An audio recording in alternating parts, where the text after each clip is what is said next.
نحمده ونصلي ونسلم على رسوله الكريم اما بعد فاعوذ بالله من الشيطان الرجيم بسم الله الرحمن الرحيم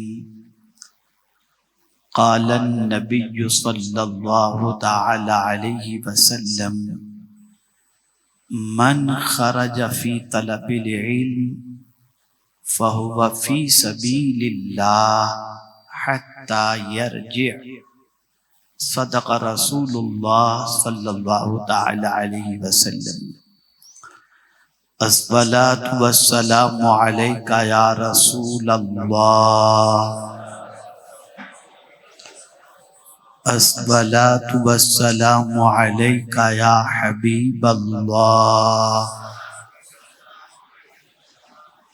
الصلاة والسلام عليك يا نبي الله وعلى آلك وأصحابك يا نور الله صلی اللہ تعالی علیہ وآلہ وسلم۔ مجھ سے پیشتر آپ نے ایک عظیم خطاب سماعت فرمایا، میں بھی تھوڑی دیر کے لیے حاضر آیا ہوں آپ کی کچھ ذمہ داریوں کا احساس آپ کو دلانے کے لیے، اور ساتھ ہی ساتھ جس بے راہ روی کے شکار آج پوری امت مسلمہ ہے، اس کا سبب اور اس کا علاج آیات اور احادیث کی روشنی میں آپ کی سماعتوں کے حوالے کرنا چاہوں گا۔ اللہ رب العزت مجھے حق کہنے اور آپ سب کو حق سننے کی توفیق عطا فرمائے۔ ہمارا پاسٹ بڑا خوبصورت ہے، ہمارا ماضی۔ ترقی علم کے اندر مسلمانوں کا کردار اگر آپ دیکھیں گے تو آپ کی عقل دنگ رہ جائے گی، لیکن ہمارا حال بڑا تاریک ہے۔ آج ہماری سچویشن کو دیکھ کر دنیا ہمیں آئینہ دکھا رہی ہے کہ مسلمان دیکھو تم کیا ہو، غلطی کہاں ہوئی، کوتاہی کہاں ہوئی، میں اس کے حوالے سے نشاندہی کروں گا۔ سب سے پہلے ایک چیز ذہن میں رکھیں، بہت ساری چیزیں ایسی ہوتی ہیں جو باعث ثواب ہوتی ہیں، اور بہت ساری چیزیں ایسی ہوتی ہیں جو باعث حیات ہوتی ہیں۔ ہم نے باعث ثواب کی چیزوں پر توجہ دی، باعث حیات کی چیز پر توجہ نہیں دی۔ آج ہمیں اس چیز کے اندر لگا دیا گیا، یوٹیوب پر بھی اگر آپ دیکھیں تو مالدار بننے کا وظیفہ، یوٹیوب پر اگر آپ دیکھیں سکون کا وظیفہ، ہمیں لگا دیا گیا تسبیح، تحلیل، نوافل، ان ساری چیزوں کی کثرت کے اندر، اور ہماری قوم لگ گئی اس کے اندر۔ لیکن کبھی ہماری قوم نے یہ جاننے کی کوشش نہیں کی کہ اتنا سب کچھ کرتے ہوئے ہمارے مسئلے حل کیوں نہیں ہو رہے۔ نمازیں بھی بہت پڑھی جاتی ہیں، وظائف بھی بہت کیے جاتے ہیں، لیکن ایک اینچ بھی مسلمان کا قد اوپر اٹھتا ہوا دکھائی نہیں دیتا۔ وجہ کیا ہے؟ تو ہم نے نہ اللہ کے فرمان کو سمجھا، نہ اللہ کے رسول صلی اللہ علیہ وسلم کے فرمان کو سمجھا، اور نہ اس کی طرف کبھی ہم نے توجہ دی۔ آقا کریم صلی اللہ علیہ وسلم نے اپنے ارشادات کی روشنی کے اندر کون سی چیز ہمیں بلند کر سکتی ہے اس کی نشاندہی فرمائی۔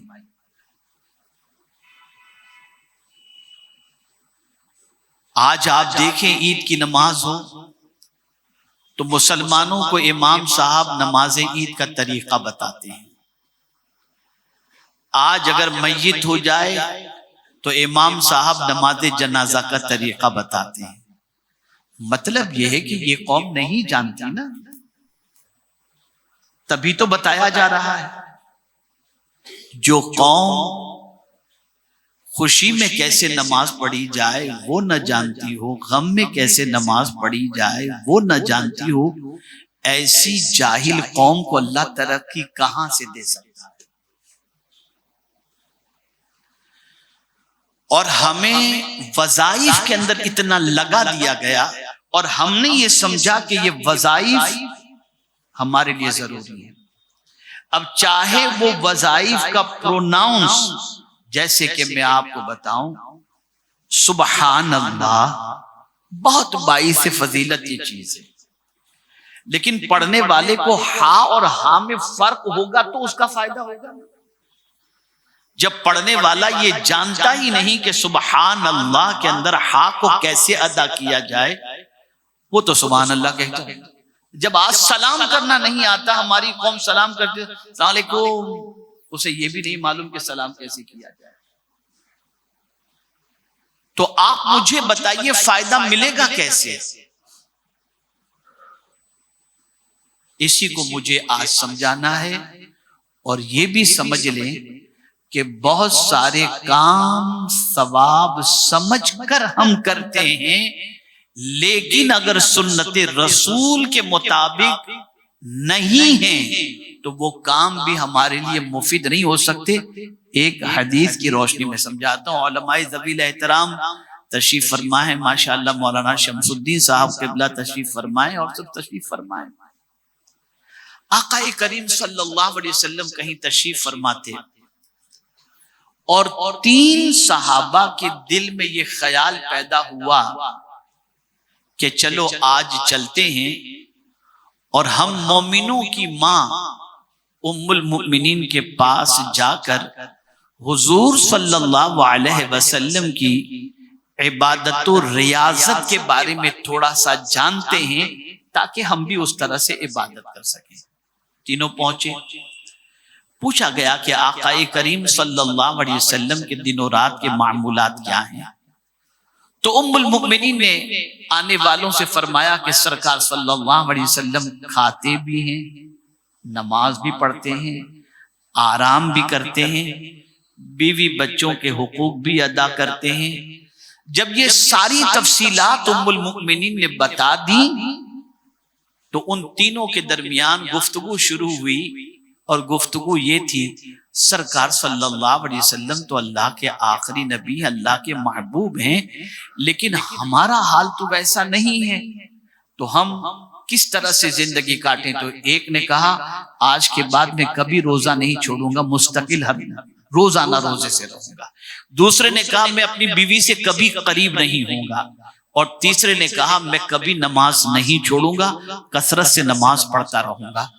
اتنے میں میرے آقا صلی اللہ علیہ وسلم تشریف لائے اور سرکار نے فرمایا تم تینوں کیا بات کر رہے تھے؟ اب میں آپ سے سوال پوچھتا ہوں، کیا روزہ رکھنا گناہ ہے؟ کیا نماز پڑھنا گناہ ہے؟ نہیں ہے نا گناہ. لیکن سرکار صلی اللہ علیہ وسلم ارشاد فرماتے تم لوگ آپس میں کیا بات کر رہے تھے؟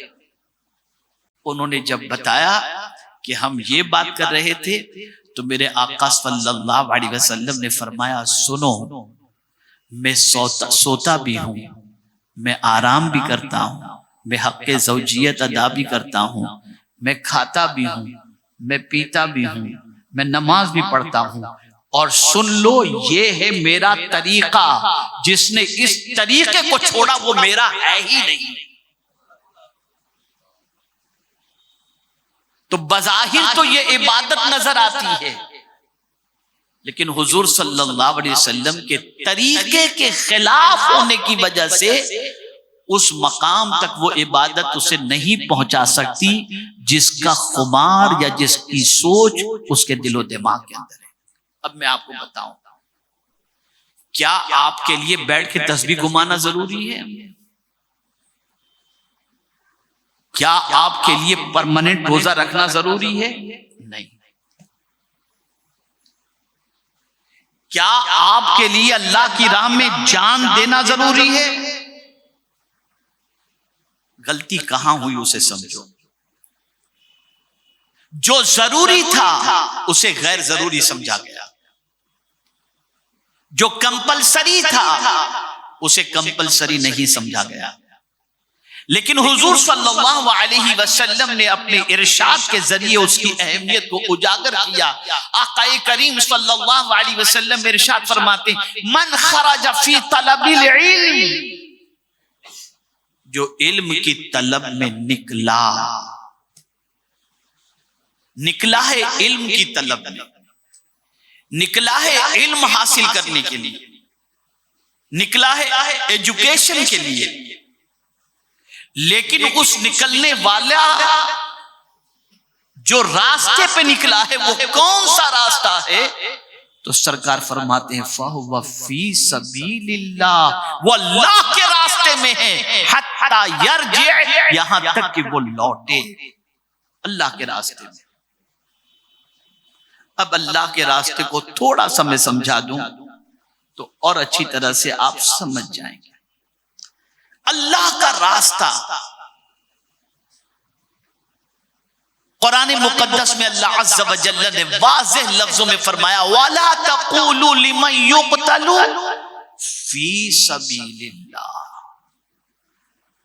اللہ کی راہ میں قتل کیے جانے والے کو مردہ نہ کہو، کیونکہ وہ نکلا ہے اللہ کی راہ میں، جان لٹانے کے لیے نکلا، اللہ کے راستے پر ہے، دین کی سربلندی کے لیے نکلا۔ تو قرآن کہتا ہے اس کو مردہ نہ کہو۔ ایک شہید کے جسم کے چچھڑے چچھڑے ہو جاتے ہیں، پورے جسم کے اعضاء کو ختم کر دیا جاتا ہے، کبھی کبھی تو مسلح کر دیا جاتا ہے، ناک کان ہاتھ سب یہ کاٹ کے الگ کر دیا جاتا ہے۔ آپ مجھے بتاؤ اس شہید کا کتنا اونچا مقام ہوگا جس نے اپنے رب کی رضا کی خاطر اللہ کی راہ کے اندر جان قربان کر دیا۔ لیکن جب میں حضرت عبداللہ ابن مسعود کا قول پڑھتا ہوں تو رونگٹے کھڑے ہو جاتے ہیں۔ حضرت عبداللہ ابن مسعود رضی اللہ تعالی عنہ جو جلیل القدر صحابی، اگر میں یہ کہوں تو غلط نہ ہوگا کہ علم ان پر ناز کرتا تھا، ایسے جلیل القدر صحابی، وہ حضرت عبداللہ ابن مسعود رضی اللہ تعالی عنہ فرماتے ہیں کہ کل بروز قیامت، آپ سمجھئے گا اللہ کی راہ میں جان دینا اس سے بڑھ کر کے کیا چیز ہوگی؟ سب کچھ تو لٹا دیا اس نے، زندگی لٹا دی اللہ کی راہ میں، اتنی بڑی قربانی اس نے پیش کی، یہ نہیں کہ تسبیح و تحلیل لے کر کے بیٹھ گیا تھا، جان قربان کر دی۔ لیکن حضرت عبداللہ ابن مسعود رضی اللہ تعالی عنہ ارشاد فرماتے ہیں کہ کل بروز قیامت صاحب علم کے مقام کو، صاحب علم کے مقام کو دیکھ کر شہید رشک کریں گے کہ کاش ہم بھی دین کا علم حاصل کیے ہوتے، ہم بھی عالم ہوتے اور علماء کے اندر ہمارا شمار ہوتا۔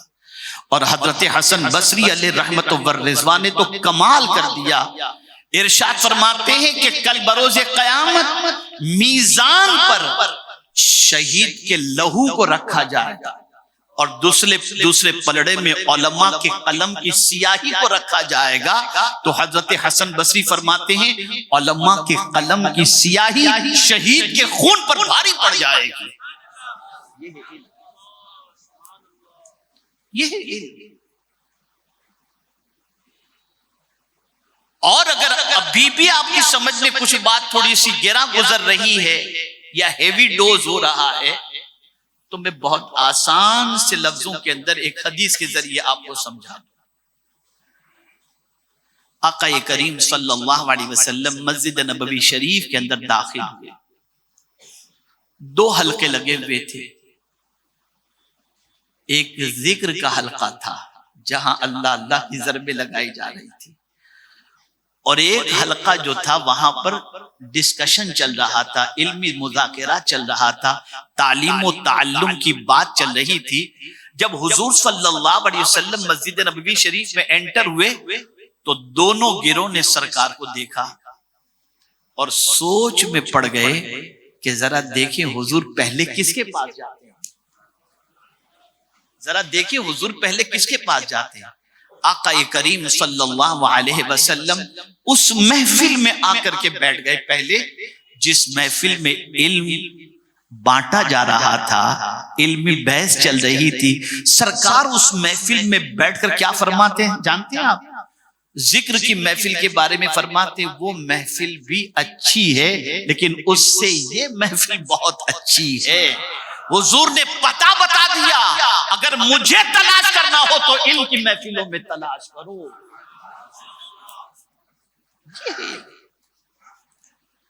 آج ہمیں وضو کے مسائل نہیں آتے، قرآن شریف پڑھنا نہیں آتا، اور لگ نفل پہ نفل پڑھتے چلے جا رہے ہیں اور سمجھتے کہ چلتا ہے، سب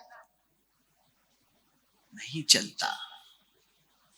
اگر نفل نماز کی کثرت کی بجائے آپ تجوید کے ساتھ قرآن سیکھ رہے ہیں، آپ اگر اوراد و وظائف کی بجائے عقیدہ سیکھ رہے ہیں اور اس میں جو وقت گزار رہے ہیں، اگر اس کی فضیلت میں آپ کے سامنے پیش کروں تو آپ کی عقل دنگ رہ جائے گی۔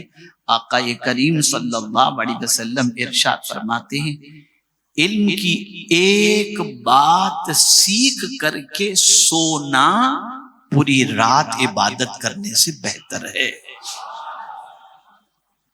کوئی شوق نہیں، یہ نمازیں جو بے اثر ہو گئی، روزے جو بے اثر ہو گئے، اس کی وجہ یہ ہے کہ ہمیں کچھ آتا ہی نہیں، بس کھڑے ہو جاتے پیچھے سے امام کے اندر، ختم۔ نہ تحیات یاد ہے، نہ درود ابراہیم یاد ہے، نہ دعائے قنوت یاد ہے، نہ دعائے نماز جنازہ یاد ہے، نہ ثنا صحیح طور پر پروناؤنس کے ساتھ پڑھ سکتے ہیں، نہ سورہ فاتحہ پڑھ سکتے ہیں، کچھ بھی نہیں، بس ہم لگے ہیں اپنے حساب سے، ہم کو یہ اچھا لگتا ہے ہم کر۔ اس لیے الحمدللہ سنی دعوت اسلامی یہ کوشش کر رہی ہے کہ محلے محلے مکاتب قائم کیے جائیں، ادارے قائم کیے جائیں، تعلیم بالغان کا سلسلہ قائم کیا جائے، تاکہ لوگ علم کے زیور سے آراستہ ہوں، اور جب علم کے ساتھ نماز ادا کریں گے تو ان کی نماز میں خشیت بھی ہوگی اور ان کی نماز بھی اللہ عز و جل کی بارگاہ میں مقبول بھی ہوگی۔ ارے کیا وجہ ہے کہ نماز پڑھ کر کے آدمی چوری کر رہا ہے؟ بہت سارے لوگ تو ایسے ہیں جو صف اول کے پابند ہوتے ہیں، الا ماشاءاللہ، سب کی بات نہیں کر رہا، لیکن آپ جب ان کے بارے میں پوچھیں گے تو پتہ چلے گا اس کا فلاں کا اتنا ٹوپا کر لیا۔ وجہ کیا ہے؟ اللہ کا ڈر دل میں پیدا نہیں۔ اور اللہ کا ڈر کیوں نہیں ہے؟ اس لیے کہ اللہ کے بارے میں کوئی علم ہے ہی نہیں، کچھ ہی نہیں۔ برا مت مانیے گا، بالکل برا مت مانیے گا، یہ بات اپنی جگہ مسلم ہے کہ ہم نے اللہ کے بارے میں جتنا بتانا چاہیے اور جتنا جاننا چاہیے کچھ نہیں جانتا۔ نتیجتاً پتھروں پر بھروسہ شروع ہو چکا، مالاؤں والوں پر بھروسہ شروع ہو چکا، راشی بتانے والے لوگوں پر بھروسہ شروع ہو چکا، نجومیوں پر بھروسہ شروع ہو چکا، اللہ پر بھروسہ بالکل ختم، بالکل نہیں۔ وجہ کیا ہے؟ ہم اپنے رب کے بارے میں کچھ بھی نہیں جانتے۔ ہمیں صرف یہ ساری چیزیں بتائی جاتی ہیں اور ان ساری چیزوں کو جاننے کے بعد ہمارا تعلق باللہ مضبوط نہیں ہوتا، نہ تعلق بالرسول صلی اللہ علیہ وسلم مضبوط ہوتا ہے۔ تو آج مجھے آپ کو یہ بتانا ہے، عمر کتنی بھی آپ کی ہو چکی ہو، نماز اس وقت آپ کی درست ہوگی جب آپ کے پاس نماز کے مسائل سے واقفیت ہوگی، جب نماز کے فرائض جانتے ہوں گے، نماز کے شرائط جانتے ہوں گے، نماز میں پڑھی جانے والی دعائیں اور صورتیں آپ کو یاد ہوں گی، تو یہ نماز جو ہے یہ آپ کی زندگی کے اندر نکھار پیدا کرے گی۔ اب یہاں پر تو شیطان لگا رہتا ہے نا، اب وسوسہ پیدا کرے گا، ارے جب یہ سب چیزیں آتی نہیں تو پھر نماز پڑھ کے کیا فائدہ؟ لگا دیا ٹہو کا شیطان. تو آپ سوچیں گے اب تو کوئی فائدہ ہی نہیں ہے تو کیا کریں گے نماز پڑھ کے. نہیں، پڑھتے رہو نماز اور سیکھنے کی کوشش کرو. سیکھو، ضرور سیکھو. اس لیے کہ میرے پیارے آقا صلی اللہ تعالی علیہ وسلم کے پیارے دیوانوں، جس طرح سے راہ خدا کے اندر جان دینے والے کو اللہ شہادت کا مرتبہ عطا کرتا ہے، ایسے ہی علم کی راہ میں چلنے والا اگر مر جائے تو اللہ اسے بھی شہادت کا مرتبہ عطا فرماتا. اے رسول اعظم صلی اللہ علیہ وسلم کے دیوانوں، میں تو حدیث کے اس ٹکڑے پر جب غور کرتا ہوں تو میری عقل دنگ رہ جاتی ہے. من خرج فی طلب العلم وہو فی سبیل اللہ، اللہ کے راستے میں، اللہ کے راستے میں اس سے بہتر راستہ کون سا ہوگا؟ اللہ کے رسول صلی اللہ علیہ وسلم سے مولا نے فرمایا قل ہذہ سبیلی ادعو الی اللہ علی بصیرہ. میرے محبوب آپ فرما دیجئے یہ میرا راستہ ہے، اللہ کی طرف میں بلا رہا ہوں اور آنکھ کھلی رکھ کر کے بلا رہا ہوں، ہوش و حواس میں بلا رہا ہوں. آپ اگر چاہتے ہیں کہ بہت سارے راستوں کا سفر تو آپ نے کیا ہوگا، لیکن اللہ کے راستے میں چلنے کا شعور اور اس کی لذت اگر آپ کو چاہنا ہے تو آپ دین کے راستے پر، علم کے راستے پر چلنا شروع کریں. علم کے راستے پر نکلیں. آپ عمر کی قید میں حضرت سلمان فارسی ایمان قبول کیے تھے، ان کی عمر بہت زیادہ تھی اور زیادہ تر صحابہ کی جو ہے عمر اگر آپ دیکھیں قبول اسلام کی تو آپ کو زیادہ ہی ملے گی، لیکن اس کے بعد انہوں نے علم حاصل کیا اور ایسا علم حاصل کیا کہ ان کا مقابلہ آج تک کوئی دنیا کا انسان نہیں کر پایا.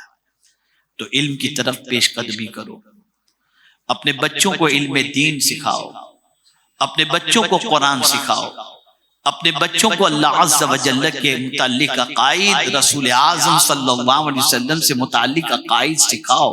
گلی گلی اور کوچے کوچے کے اندر مکاتب قائم کرو اور وہاں اپنے بچوں کو بھیجو، اور آپ خود بھی چاہے آن لائن چاہے آف لائن دین سیکھنے کے لیے نکلو.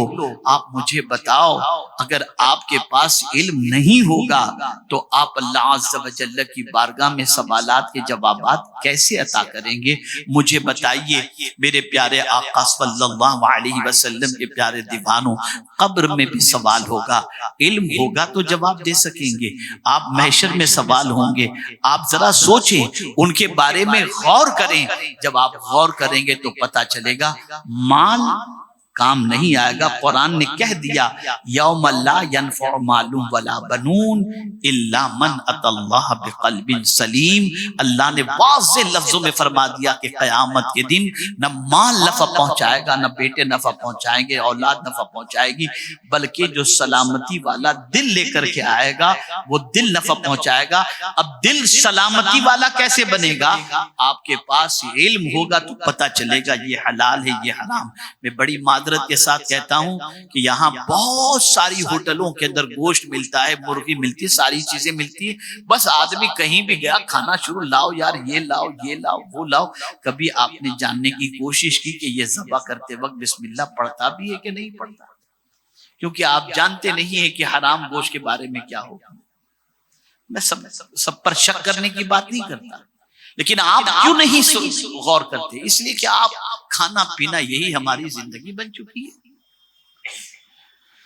اور یہ دنیا کی محبت میں جو ڈوب چکے ہیں اس کی وجہ بھی جہالت ہے. قرآن نے کہا یعلمون ظاہرا من الحیات الدنیا، یہ دنیا کی زندگی کی ظاہری جو چیزیں ہیں اس کے بارے میں تو جانتے ہیں، لیکن آخرت سے غافل ہیں. وہم عن الآخرت غافلون، لیکن آخرت کے بارے میں یہ غافل ہیں. علم ہوگا تو ہمیشہ جہاں رہنا ہے وہاں کی تیاری کریں گے، اور علم نہیں ہوگا تو فنا ہو جانے والی جگہ پر جتنے دن رہنا ہے نہیں معلوم وہاں کی تیاری میں ہمارا وقت گزرے گا. تو میری گزارش ہے، ہمارے یہاں الحمدللہ بھیونڈی کی سرزمین پر تعلیم بالغان کا اہتمام ہے، صفہ روحانی روحانی سینٹر موجود ہے، آن لائن کلاسز چلتی ہیں. آپ اس راستے کے مسافر بنو، اپنی نماز درست کرو، اپنے روزے درست کرو، اپنے بچوں کو قرآن کی تعلیم دو، اور اسی کے ساتھ ساتھ اپنے عقائد بھی درست کرو تاکہ ایمان کے ساتھ اس دنیا سے جائیں اور اللہ عز و جل کی بارگاہ میں سرخروئی حاصل ہو. بس ایک جملہ عرض کر کے گفتگو ختم کرتا ہوں. حضور صلی اللہ علیہ وسلم کو اگر پانا ہے تو ایسی محفلوں میں بیٹھو جہاں پر اللہ اور اس کے رسول جل جلالہ کی تعلیمات دی جا رہی ہیں. بس اور اللہ والا ہے کون؟ بڑی معذرت کے ساتھ ہمارے یہاں تو اتنے بال بڑھ گئے، مالا پہن دیا اسے ہم نے اللہ والا سمجھ لیا. قرآن کسے کہتا ہے؟ کونوا ربانیین بما کنتم تعلمون الکتاب وبما کنتم تدرسون. اللہ والے بن جاؤ. اللہ والے کون؟ جو کتاب کی تعلیم دے، جو درس دیتے ہیں، وہ اللہ والے ہیں. قرآن نے اسے اللہ والا کہا. بہتر کون ہے؟ تو قرآن نے، سرکار نے فرمایا صلی اللہ علیہ وسلم، خیرکم من تعلم القرآن وعلمہ. تم میں بہتر وہ ہے جو قرآن سیکھے اور قرآن سکھائے. اور آج معاشرے میں اس سیکھنے سکھانے والوں کو گھٹیا سمجھا گیا، ان کی کوئی ویلیو نہیں. مفتی صاحب آ جائیں اور ان کے ساتھ کوئی بیرسٹر آ جائے، آئیے بیرسٹر صاحب تشریف رکھیے، ٹھیک ہے آپ ان کی عزت کریں، کوئی مذائقے کی بات نہیں، لیکن مفتی صاحب کا مقام الگ ہے. جس کے پاس اللہ اور اس کے رسول کی کتاب کا علم ہو، اس کا مقام جدا ہے. میرے پیارے آقا صلی اللہ علیہ وسلم کے پیارے دیوانوں، غفلت کی چادر پھینکو اور علم کی طرف آ جاؤ، علم کی طرف پیش قدمی کرو. اور یہ بات سن لینا، جو علم حاصل کرنے میں شرماتا ہے وہ شر کا شکار ہو جاتا ہے. جو علم حاصل کرنے میں شرماتا ہے وہ شر کا شکار ہو جاتا ہے، اور جو علم حاصل کرنے کے اندر محنت کرتا ہے وہ جنت کا حقدار بن جائے. بس ایک آخری بات، مجھے ایک حدیث یاد ایک واقعہ یاد آ گیا تو عرض کر دوں. شیطان کی محفل جمی ہوئی تھی، چیلے سب اپنا اپنا کام بتا رہے تھے، آج ہم نے یہ کیا، آج ہم نے یہ کیا، آج ہم نے یہ کیا. کسی نے کہا میں نے فلاں نوجوان کو زنا میں لگا دیا، کسی نے کہا میں نے میاں بیوی میں طلاق کرا دی، کسی نے کہا میں نے شراب پلا دی. سب اپنے اپنے کام بتاتے گئے، شیطان نے سب کو بٹھا دیا. سنتا گیا، بٹھاتا گیا. ایک کھڑا ہوتا ہے اور اس نے کہا ایک بچہ علم حاصل کرنے کے لیے جا رہا تھا، میں نے اس کے دل میں وسوسہ پیدا کیا اور اسے علم حاصل کرنے سے روک لیا. شیطان اپنے تخت سے اترا اور اسے گلے لگا.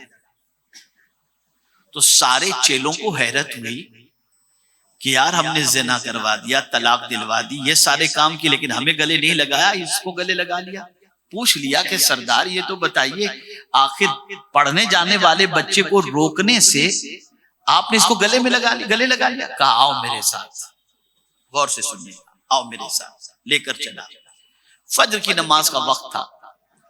ایک عبادت گزار بندہ وہ مسجد کی طرف دوڑ رہا تھا، جلدی جلدی جا رہا تھا کہ میری جماعت مس نہ ہو جائے، لیکن جاہل تھا.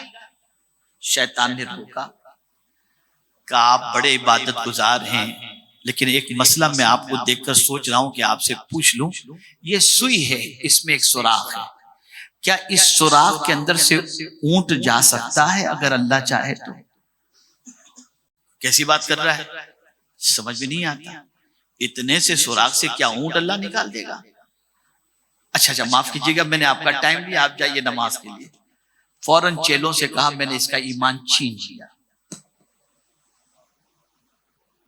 میں نے اس کا ایمان چھین لیا. ایک عالم صاحب مسجد کی طرف جا رہے تھے، شیطان نے روکا. کہ مولانا ایک مسئلہ فرمائیے. کہا یہ جو ہے سوئی، اس کا سوراخ ہے، کیا اللہ اس میں سے اونٹ کو نکال سکتا ہے؟ کہا سن، اونٹ تو کیا اگر وہ چاہے تو ساری کائنات کو نکال سکتا ہے. جیسے ہی عالم نے یہ جواب دیا شیطان چلا گیا اور چیلوں کو کہا دیکھو خود بھی ایمان کی حفاظت کیے اور دوسروں کو بھی یہ ایمان کی حفاظت کرنا سکھائیں گے. جاہل کے پاس علم نہیں تھا، صرف عبادت تھی، ہم نے اس کا ایمان چھین لیا. یہ ہے علم. میں آپ کو پورے یقین کے ساتھ کہتا ہوں آپ نفل نماز مت پڑھو، لیکن نہ پڑھو سے مراد یہ کہ علم حاصل کرنے میں وقت گزارو. جو وقت نفل نماز پڑھنے کے اندر گزرتا ہے وہ وقت آپ علم حاصل کرنے میں گزارو. میں آپ کو یقین کے ساتھ کہتا ہوں اللہ آپ کے دل پر سکون نازل کرے گا اور ساتھ ہی ساتھ اللہ عز و جل دونوں جہاں کی خوشیاں بھی آپ کو نصیب فرمائے گا.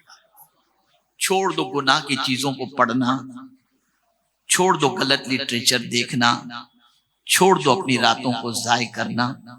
اپنے ڈرائنگ روم کے اندر، اپنے بیڈ روم کے اندر دینی کتابیں رکھو، ایجوکیشن کی کتابیں رکھو تاکہ علم حاصل کر کے سویا کرو. اللہ تعالیٰ آقا کریم صلی اللہ علیہ وسلم کے صدق و طفیل ہمارے وہ رفقا جنہوں نے آج کی بزم ایک مکتب کے افتتاح کی خوشی کے اندر رکھی، اللہ تعالیٰ ان کو دونوں جہاں کی بھلائیاں نصیب فرمائے. مجھے ایک بات، چونکہ سیدنا فاروق اعظم رضی اللہ تعالیٰ عنہ کی شہادت کا دن بھی قریب ہے تو انہی سے متعلق ایک بات یاد آ رہی ہے. ملک شام سے ایک شخص آیا فاروق اعظم کے پاس، ملک شام سے، مدینہ منورہ. البدائع الصنائع کے اندر یہ واقعہ موجود ہے. آ کر بیٹھتا ہے، حضور مجھے تشہد یاد کرا دیجئے. فاروق اعظم نے سنا، آنکھوں سے آنسو بہہ گئے، رونے لگے فاروق اعظم. اس شخص نے یہ سوچا کہ میں مسلمان ہوں اور مجھے تشہد نہیں آتا، اس کی وجہ سے شاید فاروق اعظم یعنی اتحیات نہیں آتی، اس کی وجہ سے شاید سیدنا فاروق اعظم رونے لگ گئے کہ میں کیسا مسلمان ہوں. اس نے کہا حضور مجھے معاف کیجیے گا، مجھے سکھانے والا کوئی نہیں تھا، سیکھنے کا موقع نہیں ملا، اس لیے میں آپ کی خدمت میں آیا ہوں، مجھے سکھا دیجیے. شاید میرے یہ کہنے پر کہ مجھے تشہد یاد کرا دیجیے آپ کا دل ٹوٹا ہوگا، اس لیے آپ رو رہے. فرماتے نہیں، میں اس لیے نہیں رویا، میں تو تیرے جذبہ صادقہ پر رویا ہوں کہ کتنا سچا تیرا جذبہ ہے کہ ملک شام سے یہاں تک کا تو نے سفر صرف تشہد سیکھنے کے لیے کیا. سن لے، میں اللہ کی ذات سے امید رکھتا ہوں کہ یہی سفر تیری نجات کا ذریعہ بن جائے. اور پھر کمال کی بات، علماء تشریف فرمائے غلطی ہو تو مجھے معاف فرما دیجیے گا، فاروق اعظم نے یہ نہیں فرمایا میرا مقام بہت اونچا ہے، بانگی صاحب سے تشہد سیکھ لو، میں اور اتحیات یاد کراؤں، مجھ سے تو کوئی آیت کی تفسیر پوچھ لو. نہیں، بٹھایا اور فاروق اعظم نے اتحیات یاد کرائی اور درس دیا. دین سکھاؤ، چاہے الف با تا سا سکھانا پڑے تب بھی بیٹھ کر کے سکھاؤ کہ اللہ نے ایک پیاسے کو تمہارے پاس بھیجا ہے، اس کی پیاس کو بجھانا تمہاری ذمہ داری ہے. ہمیں بہت محنت کی ضرورت ہے. ہماری قوم سے بڑھ کر کے جاہل کوئی نہیں، نہ دین کے اندر ہماری قوم کے پاس کوئی ایجوکیشن ہے، نہ دنیا میں کوئی ایجوکیشن. آج سے عہد کرو کہ انشاءاللہ علم حاصل کرنے میں کوتاہی نہیں کریں گے، کوشش کریں گے انشاءاللہ. عمر کی کوئی قید نہیں. میں اپنا واقعہ آپ کو بتاؤں، سب سے پہلے میں نے جس کو قرآن پڑھنا سکھایا وہ میرا پہلا شاگرد، میرے پہلے شاگرد. میری عمر اس وقت مشکل سے میں سمجھتا ہوں 18 سال رہی ہوگی کم و بیش، اور میں نے ایک 60 سال کے ضعیف کو میں نے 3 مہینے میں قرآن پڑھنا سکھایا. میں ان کو آج بھی ان کا چہرہ میرے دل و دماغ کے اندر محفوظ ہے کہ وہ 60 سال کی عمر میں گفتگو سننے کے بعد بولے مجھے قرآن سیکھنا ہے، اور میں نے پوری کوشش کر کے الحمدللہ اللہ کے فضل سے میں نے 3 مہینے میں ان کو قرآن شریف سکھایا تھا. میں نے یہ ضعیف چچا کی مثال اس لیے دیا، یہاں بھی کچھ ضعیف بیٹھے ہوئے ہیں، بیٹھ کر واٹس ایپ پہ یوٹیوب پہ ٹائم پاس مت کرو، مسجد میں آ جاؤ، امام کے پاس بیٹھو، ہمیں قرآن سکھا دو. اور میں آپ کو بتاؤں، آپ نے قرآن سیکھ لیا تو آپ کو بچے کا ڈر بھی نکل جائے گا، گھر والوں کا ڈر بھی نکل جائے گا، اور قبر کا ڈر بھی نکل جائے گا، اور پھر آپ کی عادت قرآن پڑھنے کی ایسی بن جائے گی کہ اس کی تلاوت کے بغیر آپ جی نہیں سکتے. اور یہی چیز آپ کی نجات کا سامان بن جائے گی۔ اللہ تعالیٰ رحمت عالم نور مجسم فخر آدم و بنی آدم صلی اللہ علیہ وسلم کے صدقہ و طفیل ہم سب کو علم نافع عطا فرمائے، وہ علم جو ہمیں نفع پہنچائے اور وہ علم جو ہمارے لیے توشے آخرت بن جائے۔ اللہ تعالی ہم سب کو ایسے علم کی طرف پیش قدمی کی توفیق نصیب فرمائے۔ وما علینا الا البلاغ المبین۔ السلام علیکم ورحمۃ اللہ وبرکاتہ۔